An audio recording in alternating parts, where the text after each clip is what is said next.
13 প। এখন মুনাফা আছে দুইটা, একটা হচ্ছে সরল মুনাফা আর একটা হচ্ছে চক্রবৃদ্ধি মুনাফা। এখন আমরা দুইটাই লিখবো। এখানে লিখবো প্রথমত সরল মুনাফা। সরল মুনাফা সূত্র হচ্ছে আই সমান সমান PRN এবং চক্রবৃদ্ধি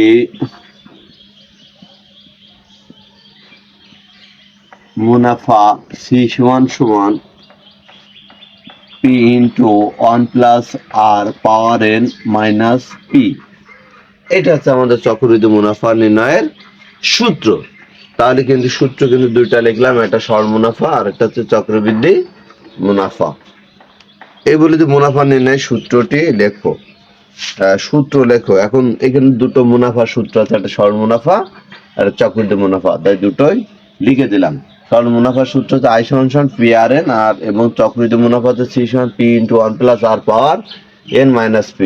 এখন কথা হচ্ছে আমরা কি লিখবো, এখানে এদের একটি ব্যাখ্যা যদি লিখে দিতে বলে তখন লিখবো আমরা এখানে আই সমান সমান মুনাফা, পি সমান সমান আসল, এন সমান সমান সময়, আর সমান সমান মুনাফার হার। মুনাফার হার এই যদি বলে এদের এইভাবে লিখে দিলেও আরো একটু বেশি ভালো হয়, যে আয় হচ্ছে মুনাফা, পি হচ্ছে আসল, এন হচ্ছে সময়, আর হচ্ছে মুনাফার হার। এবার আমি যে অঙ্কটি করবো সেটা হচ্ছে খদাগের অঙ্ক, বলেছে মূলধন নির্ণয় করো। তাহলে খদাগের অঙ্কটি করার অবশ্যই খেয়াল রাখতে হবে। 13 দাগের ক্ষয় নির্ণয় করতে বলেছে মূলধন। আমরা লিখবো মনে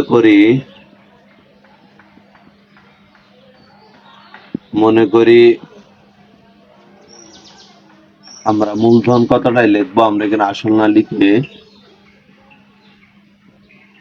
মনে করি মূলধন পি টাকা এবং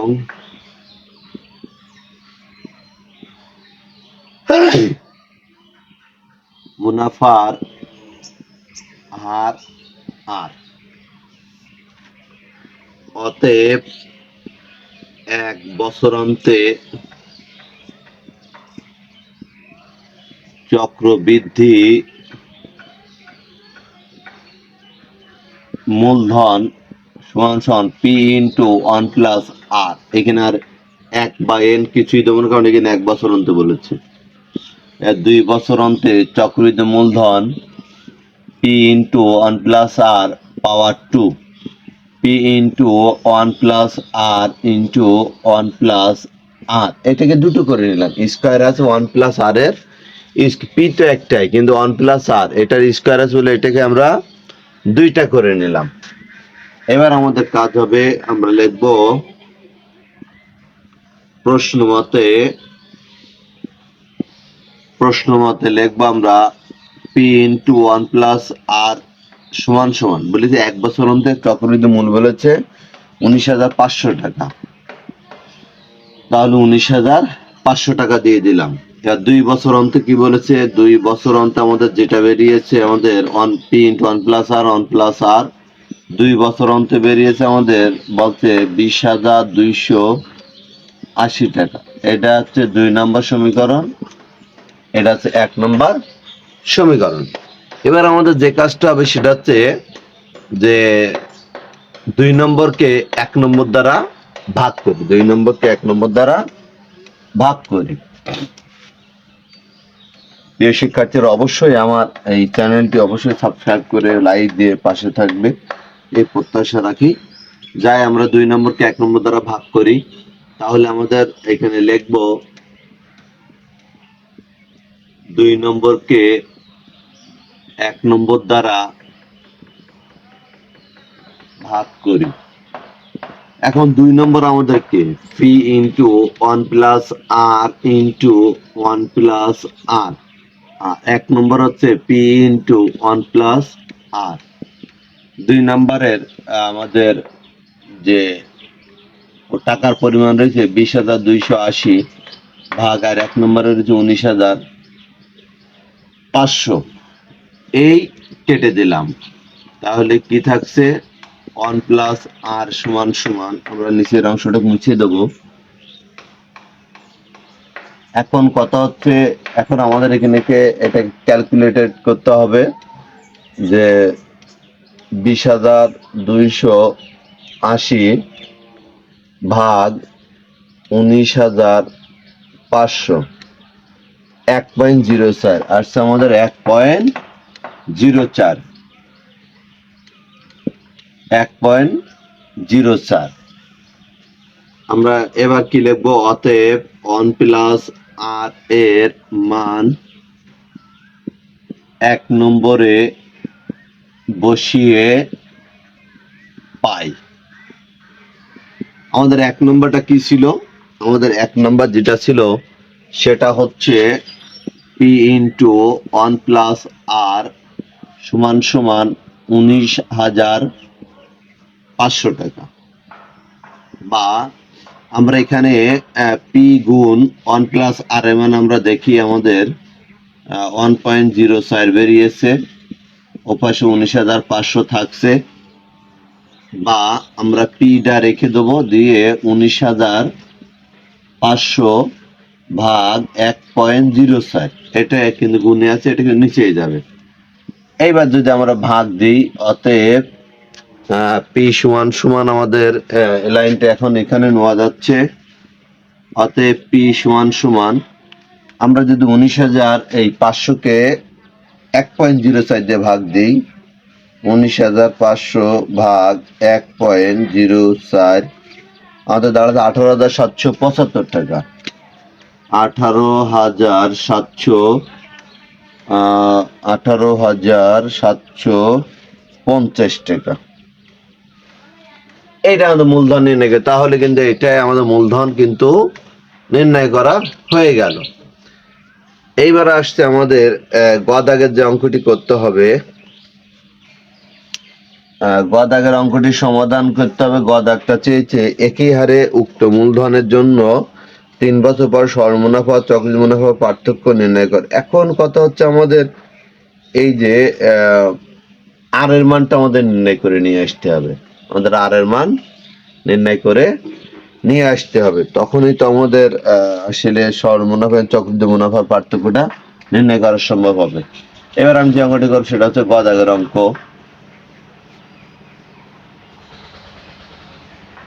এবার অঙ্কটি যেটা করা হবে সেটা হচ্ছে গ, যে খ হতে পাই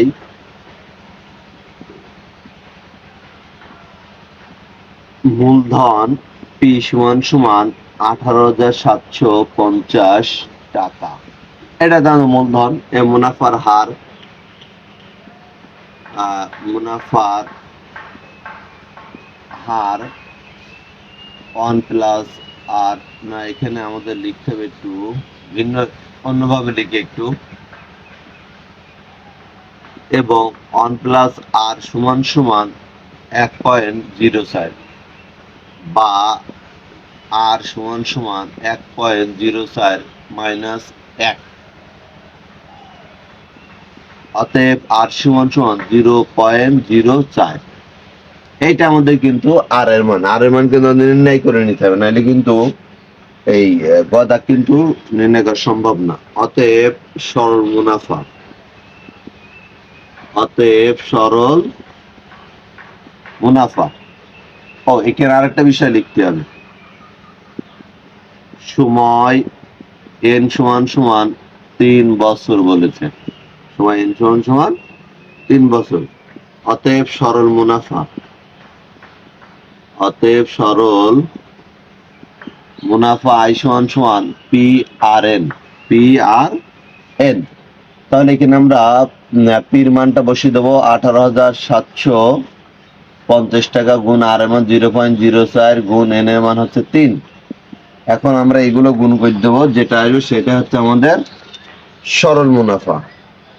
তাহলে 0.04 এর সাথে গুণ 18,750 গুণ 3 দিতে হবে গুণ। উত্তর আসছে এখানে সর্বমুনাফা বেরোচ্ছে 2250 টাকা, অর্থাৎ 2250 টাকা। সর্বমুনাফা আসছে 2250 টাকা। এবার আমাদের চক্রবৃদ্ধি মুনাফাটাও নির্ণয় করতে হবে, কারণ সর্বমুনাফা চক্রবৃদ্ধি মুনাফার পার্থক্য নির্ণয় করতে বলেছে। আমরা লিখব অতএব চক্রবৃদ্ধি মুনাফা, চক্রবৃদ্ধি মুনাফা সি সমান সমান পি ইন্টু 1 প্লাস আর চক্রবৃদ্ধি মুনাফা। আমাদের এখানে লাইনটা একটুখানি নিচে লিখবো, অতএব চক্রবৃদ্ধি মুনাফা সি সমান সমান পি ইন্টু 1 প্লাস আর পাওয়ার এন মাইনাস পি, অর্থাৎ চক্রবৃদ্ধি মূলধন থেকে যদি মূলধন বাদ দেওয়া হয় তখন চক্রবৃদ্ধি মুনাফাটাই কিন্তু থাকবে। তাহলে চক্রবৃদ্ধি মূলধনের যে সূত্র সেটার থেকে আমরা আবার মূলধন বাদ দিয়ে দিলাম, তাহলে আমাদের চক্রবৃদ্ধি মুনাফাটা এটাই কিন্তু চক্রবৃদ্ধি মুনাফার সূত্র এটা পি ইন্টু 1 প্লাস আর পাওয়ার এন মাইনাস পি। আচ্ছা, এই দুটো পি থেকে একটা পি কমন নিয়ে নেবো, তাহলে 1 প্লাস আর পাওয়ার এন মাইনাস, এই কিন্তু পি কমন নিয়ে হয়ে গেছে, মানে 1 বসাতে হবে, কিন্তু তার কিছুই থাকছে না। এর আমরা মানগুলো বসাবো। পির মান হচ্ছে 18,750 টাকা, 1 প্লাস আর এর মান হচ্ছে 0.04, আর এন এর মান হচ্ছে 3 বিয়োগ 1, 18,750। এবার এইটাকে যোগ করে দেবো, তাহলে 1.04 পাওয়ার 3 মাইনাস 1, 18,750। এখন 1.04 3বার গুণ করতে হবে, 1.04 3বার গুণ করবো আমরা, 1.04 3বার গুণ করে যেটা হবে সেটা এখন বসায় দিতে হবে। 1.04 এটা 3বার গুণ করে আমাদের হয়েছে 1.124846 বিয়োগ এই 1, তাহলে আমাদের দাঁড়াচ্ছে 18,750 গুণ 0. এটা সেটা আবার 1 বাদ, তাহলে 1 পয়েন্ট থেকে যদি 1 বাদ দেয় তাহলে এমনি 1 বাদ, 0.124864। এইবার আমাদের কাজ হচ্ছে 18,750 সাথে এটা গুণ করা। 18,750 গুণ 0.124864 আসছে 2,341.2 টাকা। তাহলে এই হচ্ছে চক্রবৃদ্ধি মুনাফার পার্ট, এই হচ্ছে চক্রবৃদ্ধি মুনাফা, আর আমাদের সরল মুনাফা আমরা নির্ণয় করে নিয়েছি। এবার আমাদের কাজ হবে সরল মুনাফা চক্রবৃদ্ধি মুনাফার পার্থক্যটা নির্ণয় করার, অর্থাৎ আমাদের বড়কে 2,341.2 না 2,250, নিশ্চয় এটা বড়, এই কথাটা কিন্তু আগে লিখতে হবে আমাদের। এবার আমাদের লিখতে হবে চক্রবৃদ্ধি মুনাফা এবং সরল মুনাফার পার্থক্য।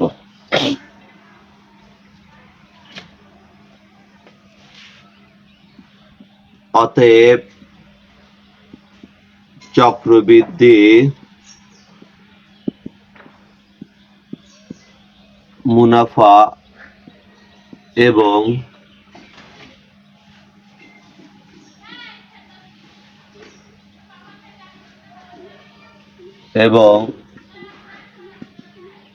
সরল মুনাফার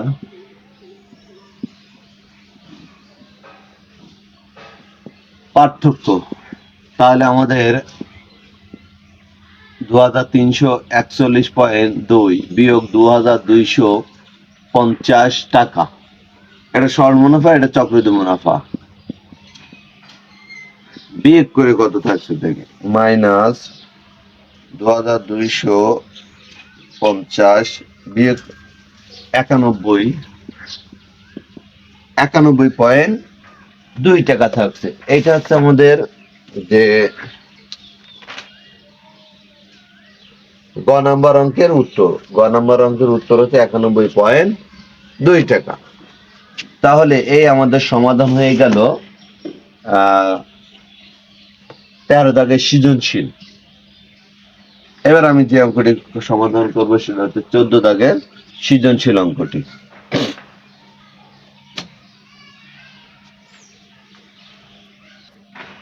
প্রিয় শিক্ষার্থীরা, এবার আমাদের যে অঙ্কটি বলছে আমি একটুখানি দেখি, একটু ধরি, সামনে তো ধরে বোঝানো যায় না। বলছে শিবপ্রিয়া বড়ুয়া কোনো ব্যাংকে 3,000 টাকা জমা রেখে 2 বছর পর মুনাফা সহ 3600 টাকা পেয়েছে। ক সরল মুনাফার হার নির্ণয় করো। খ বলতে আরো 3 বছর পর মুনাফা আসল কত হবে। গ বলতে 3,000 টাকা একই হার চক্রবৃদ্ধি মুনাফায় জমা রাখলে 2 বছর পর চক্রবৃদ্ধি মূলধন কত হবে। আচ্ছা, অঙ্কটা খুবই সহজ, আমি খুবই সহজভাবে উপস্থাপন করে দিচ্ছি, শিক্ষার্থীরা অবশ্যই দেখবে। এটা হচ্ছে 14 দাগের ক নাম্বার অঙ্ক, 14 সৃজনশীল 14 ক। তাহলে আমরা লিখব এখানে আসল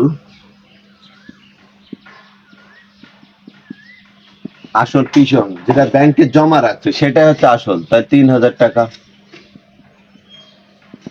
আর সময় কিন্তু দেয়া আছে n = 2 বছর, n = 2 বছর। আচ্ছা, আর মুনাফা আসল গিয়ে দ্বারা প্রকাশ করা হয়। মুনাফা আসল দেয়া রয়েছে 3600 টাকা। এখন আসল যেখানে দিয়ে থাকবে, যেখানে মুনাফা আসল দেওয়া থাকবে সেখান থেকে মুনাফাটা নির্ণয় করে নিতে হবে। অতএব আমরা লিখবো মুনাফা আয় সমান, তাহলে মুনাফা আসল থেকে আসল বাদ, অর্থাৎ 3,600 টাকার থেকে 3,000 টাকা বাদ যাবে, তবেই তো আমাদের মুনাফাটা বেরোবে। মুনাফা হচ্ছে 600 টাকা। আর এখানে আমরা একটু দেখি, ধরি মুনাফার হার আর পার্সেন্ট। মুনাফার হারটা আমরা ধরে নিলাম আর পার্সেন্ট। এখন এই মুনাফার হারটা নির্ণয় করতে হবে, মুনাফার হারটা আমাদের নির্ণয় করে নিতে হবে। এখন তাহলে মুনাফার হার যখন নির্ণয় করবো, তাহলে আমাদের সরল মুনাফার সূত্র করলে আমাদের অঙ্কটা হয়ে যাবে।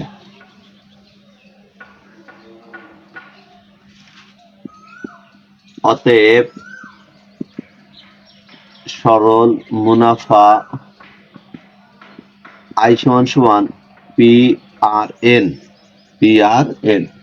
পির মান ছিল 3,000 টাকা, আর এর মান এখন এখানে আর এর কোনো মান নেই, তাহলে আর আমরা রেখে দিলাম। এন এর মান ছিল হচ্ছে 2 বছর, আর মুনাফা ছিল 600 টাকা। তাহলে 600 সমান এখানে লিখবো আমরা 6,000 গুণ আর, বা এবার এদের এই 6 এর নিচে চলে যাবে 6,000 সমান আর। এই 600-কে 6,000 দিয়ে ভাগ দিলে আসলে কত হবে? 600 ভাগ 6,000, 0.1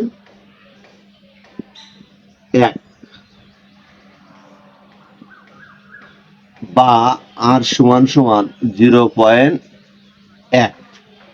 কিন্তু এই যে মুনাফার যে হার, আর এর মান সবসময় পার্সেন্টে নির্ণয় করতে হবে। তাহলে পার্সেন্টে নির্ণয় করলে আর সমান 0.1 গুণ 100%। কোনো সংখ্যাকে যদি পার্সেন্টের প্রয়োজন বাইর করতে বলে, তাহলে তার সাথে 100 গুণ দিয়ে আমরা পার্সেন্ট দিয়ে দেবো। তাহলে দেখি আমরা এখন কি করব, 0.1 এর সাথে 100 গুণ করব। তাহলে কত আসছে আমাদের, 0.1 গুণ 100, 10 টাকা আসছে, অর্থাৎ 10। অতএব আর সমান সমান 10%। এ আছে আর এর মান, মুনাফার হার নির্ণয় করতে বলেছে। এ আছে মুনাফার হার হচ্ছে 10%। আমি আবার বলি, স্বর্ণমুনাফার সূত্র বলি যে স্বর্ণমুনাফা নির্ণয় করতে, তাই স্বর্ণমুনাফার সূত্র আই সমান PRN। আমরা মুনাফার মান 600 বের করে নিয়েছিলাম, আসল 3000 টাকা, আর এর কোনো মান নেই, আর মান নির্ণয় করতে এন এর মান হচ্ছে 2। তাহলে এই 3000 সাথে 2 গুণ করলাম 6000, আর রেখে দেবো 6000, 600 নিচে গেল। তাহলে 600 কে 6000 দিয়ে ভাগ দিয়ে 0.1 হবে সমান সমান 8, বা আর সমান সমান 0.1। আর এর মান পার্সেন্টে নির্ণয় করতে হবে। এখন এই 0.1 এর সাথে 100 গুণ দেবো, দিয়ে পাশে পার্সেন্ট দিতে হবে, নাহলে কিন্তু হবে না। তাহলে 100-র সাথে 0.1 গুণ করলে 10 হয়, অর্থাৎ 10% আমাদের আর এর মান। এবার আমাদের যে অঙ্কটি করতে হবে সেটা হচ্ছে, আরো 3 বছর পর মুনাফা আসল কত হবে। এটা গেল আমাদের 2 বছরের, এটা গেল আমাদের 2 বছরে। এখন বলতে হচ্ছে যে আরো যদি 5 বছর 3 বছর বেশি হয়ে যায়, তখন মুনাফা আসল কত দাঁড়াবে, অর্থাৎ 5 বছর মুনাফাটা বের করে নিতে হবে মোট।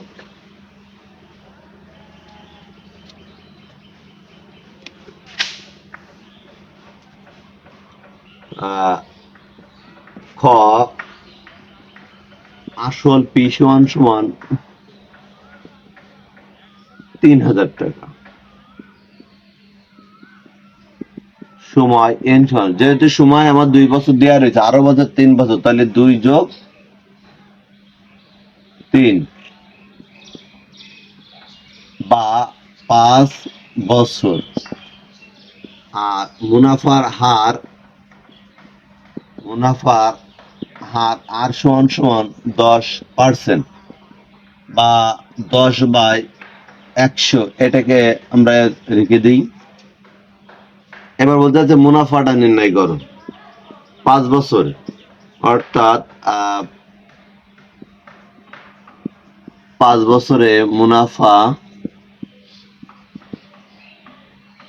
আই সমান সমান PRN। পির মান হচ্ছে 3000, আর এর মান হচ্ছে 10/100, আর এন এর মান হচ্ছে 5। এই 2 শূন্য কেটে দিলাম, ব্যাস। 50, মানে 300-300-র সাথে 5 গুণ করব, তাহলে 3×5=15, 3×5=15, অর্থাৎ 1500 টাকা। কত দাঁড়াচ্ছে এখানে, 1500 টাকা দাঁড়াচ্ছে আমাদের।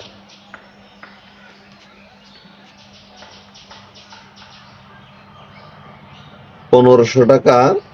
এইবার এই 1500 টাকা যে 5 বছরের মুনাফা, তাহলে এবার আমাদের আসল কত, 3000 টাকা। তাহলে এই 1500 3000-এর সাথে আমরা যোগ করে দেব। অতএব আমরা লিখব 5 বছর পরে মুনাফা আসল হবে 3000 যোগ 1500 টাকা। তাহলে আমাদের দাঁড়াচ্ছে 4500 টাকা। এই আছে আমাদের খদাগের উত্তর। বলেছে আরো যে 3 বছর পরে কত হবে, তাহলে ওই যে আগে বছর দেওয়া ছিল 2, আর পরে 3, তাহলে 5 বছর। 5 বছর মুনাফাটা নির্ণয় করে নিলাম, তাহলে 5 বছর পরে মুনাফা আসল হবে, ব্যাস। 5 বছর না, এখানে লিখতে হবে আমাদের 3 বছর, 3 বছর পরে মুনাফা আসল হবে। আরো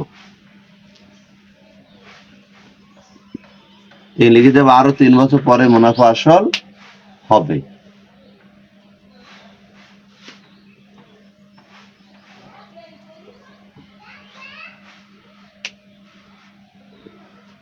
এবার আমরা যে অঙ্কটা যাবো সেটা হচ্ছে গ নাম্বার অঙ্ক।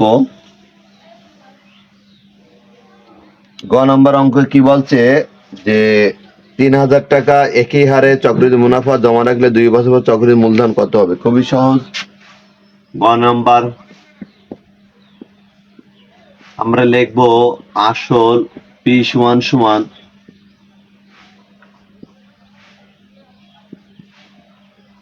3000 টাকা, সময় এন সমান সমান 2 বছর, মুনাফার হার আর সমান সমান 10%। এটা আমরা লিখতে পারি যে খ হতে পাই, না আমরা এটা লিখতে পারি ক হতে পাই, এটা লিখবো আমরা ক হতে পাই। আমরা লিখবো কি ক হতে পাই মুনাফার হার আর সমান সমান 10%, বা পার্সেন্টের জন্য আমরা 100 দেবো, 10কে 100 দ্বারা ভাগ দিলে 0.1 হয়। এবার আমাদের নির্ণয় করতে হবে চক্রবৃদ্ধি মূলধন। অতএব চক্রবৃদ্ধি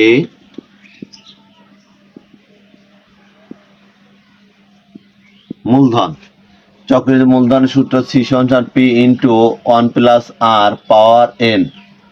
তাহলে পির মান আমরা দিয়ে দিলাম 3000, অন যোগ আর এর মান হচ্ছে 0.1 আর এন এর মান হচ্ছে 2।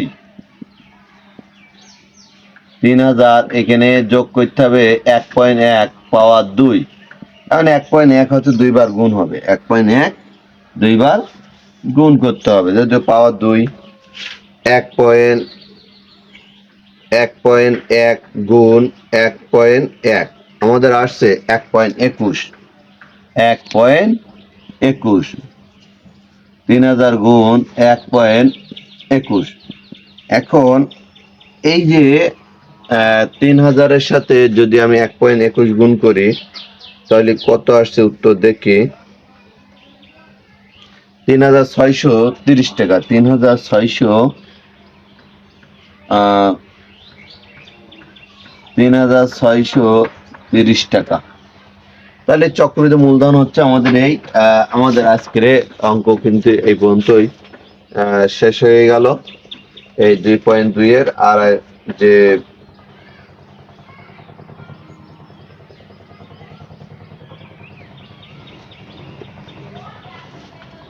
তাহলে আমাদের অঙ্ক আজকের এই পর্যন্ত। প্রিয় শিক্ষার্থীরা, আমার ভিডিও যদি একটু ভালো লাগে অবশ্যই লাইক কমেন্ট শেয়ার করবে। ধন্যবাদ সকলকে।